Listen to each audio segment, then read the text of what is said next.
За яг агуулгын хувьд нь бол би энэ орж ирж байгаа асуудлыг дэмжиж байгаа. Гэхдээ ерөн цаашдаа бид нар нэг юм бодмоор юм шиг.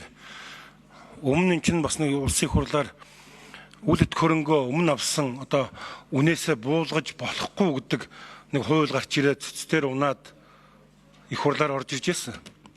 За одоо ингээд үлд хөрөнгөө борлуулсны 2% татварг нь саяын та бүхний ярьж байгаа ярианд яг анх удаа орон сууцуд бол хүний анхдагч хэрэгцээ шүү дээ.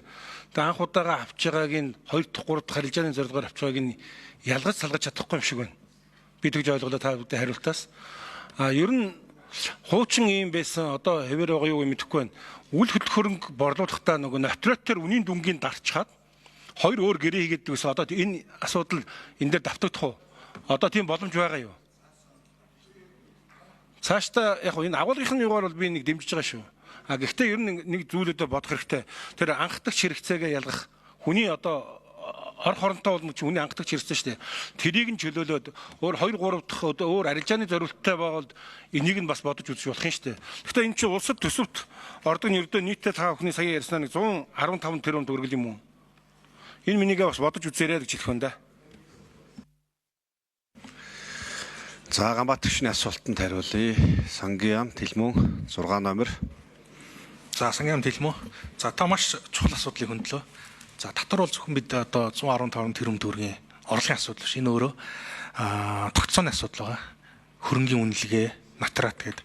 За нотратын байгууллагын хувьд бол нотратын тухай шинжилгэлтэн батлагтаад одоо нэлээд хэдэн жил өнгөрч байна. Нотратын гэрчлэгийг гэрчлүүлэхэд тухайн хүмүүс заавал биетээр байжгаад хорооны хээгээрээ уншуулдаг болсон. Тэгээ тэр гэрчлүүлсэн мэдээлэл нь Нургийн Монголиад бол автоматар хийгдэг. Тэгэхээр нотрат хийхдэггүйгээр худалдан борлуулад өөр гэрээ хийхэд бол хүндрэлтэй. Яг мэдээж хэрэг зарим тохиолдолд нотрат дээр өөр одоо үнийн дүнгээр гэрээ хийсэн байхыг бол үгүйсэхгүй. Гэхдээ энэ тохиолдолд бол одоо эд хөрөнгийн хариуцлагын асуудлын дараагийн хүндрэлүүд бол гарна. За ашиглаж исэн зориултын хувьд бол ийм байгаа юм шүү нэ. Орон сууцсан тухайн хүн эзэмшиж байгаа хугацаанд бид ямар ч татваргүй одоо 2% татвараас бүрэн чөлөөлөлтөй явж байгаа. За тухайн эзэмшиж байгаа хугацаанд тухайн хүн өөрөө яг амьдрсан юм уу? Одоо эсвэл ах トゥ усан амьдруулсан юм уу? Эсвэл түрээсэлсэн юм уу? Хөлсөлсөн юм уу? Эсвэл бүр хөнгүү байсан юм уу гэдгийг зарах үед нь татварын байгууллага тодорхойлоход энэ өөрөө маш хүндрэлтэй.